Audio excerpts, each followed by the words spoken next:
ओम शांति। बाबा ने कहा भी है, अंत का समय बहुत ही भयानक, बहुत ही दर्दनाक आने वाला है। कहते हैं बाबा ने कहा मूसलाधार बरसात होगी। तो ब्रह्मा बाबा को बाबा ने कौन कौन सी 2 साक्षात्कार कराए थे शिव बाबा ने कि अंत में क्या क्या होगा। तो बाबा की मुरली में आता रहता है, भगवानुवाच है, वो तो परम सत्य है, वो हमने तो कहा नहीं, क्योंकि वो सृष्टि के आदि मध्य अंत को जानता है और उसको पता है कि मनुष्य किस तरह पाप कर रहा है। आज तो उसने कहा मनुष्य विनाश काल में सरसों के दाने की तरह पिस जाएगा। बड़ी चीज है ना।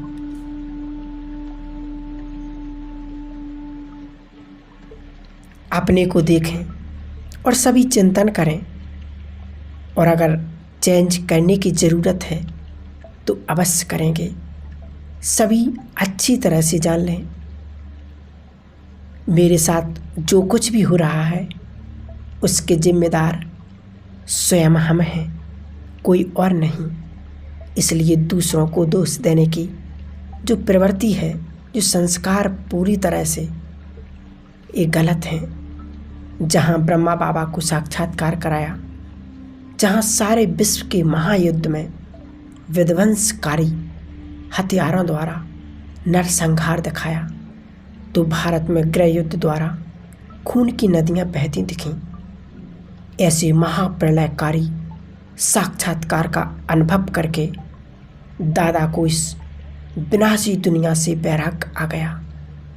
तत्पश्चात परमात्मा ने उन्हें कलयुगी सृष्टि के महाविनाश के बाद आने वाली स्वर्णिम सतयुगी सृष्टि का भी साक्षात्कार कराया, जिसमें उन्हें एक अति मनभावन दुनिया का नज़ारा दिखा। एक ऐसी दुनिया जहाँ चारों ओर सुख, शांति, पवित्रता, चैन था। हमारा उद्देश्य आपको यहाँ विनाश की बात से डराने का नहीं, अब तो इस विनाश के बाद आने वाली नई स्वर्णिम सतयुगी दुनिया के बारे में बताना है। किस परमात्मा अवतरण की बेला के महत्व को जान परमात्मा द्वारा बताए जा रहे श्रीमत को अपने अंदर धारण करना है। और पांचों तत्व अपना प्रकोप दिखाएंगे। मुरली में बाबा ने कहा था कि जब आप प्रकृतिजीत ब्राह्मणों का पांव होगा, जिस स्थान पर होगा वहाँ कोई भी नुकसान नहीं हो सकता है। तूफान आएगा, बाबा ने कहा धरनी हिलेगी, लेकिन बाहर सूली होगा और यहाँ कांटा। और सबसे मेन पॉइंट बाबा ने कहा था, सभी आत्माएं आपके तरफ स्थूल और सूक्ष्म सहारा लेने के लिए भागेंगी। जिन चीज़ों से एरोप्लेन से बॉम्ब्स गिराएंगे वही तुम्हारे लिए सुख है, वही तुम्हारे लिए सुख के साधन भी बन जाएंगे। अब कई विनाश की बातें सुनकर घबरा जाते हैं। तमो प्रधान दुनिया हो गई है, पाप अधिक बढ़ गया है, धर्म नष्ट हो गया है, कर्म भ्रष्ट, धर्म भ्रष्ट हो गए हैं, तो इसको तो समाप्त होना ही है। महाभारत की सीन देखो अभी चल रही है। देखा होगा कि एक कार्य श्री कृष्ण का ये भी था, सत्य धर्म की स्थापना करना और अधर्म का विनाश करना। लेकिन जो कुछ होना है, दिन के बाद रात और रात के बाद दिन तो होना ही है। यह चक्र तो चलता ही रहता है। पहले इस दुनिया की सफाई तो होगी, प्रकृति का परिवर्तन होना।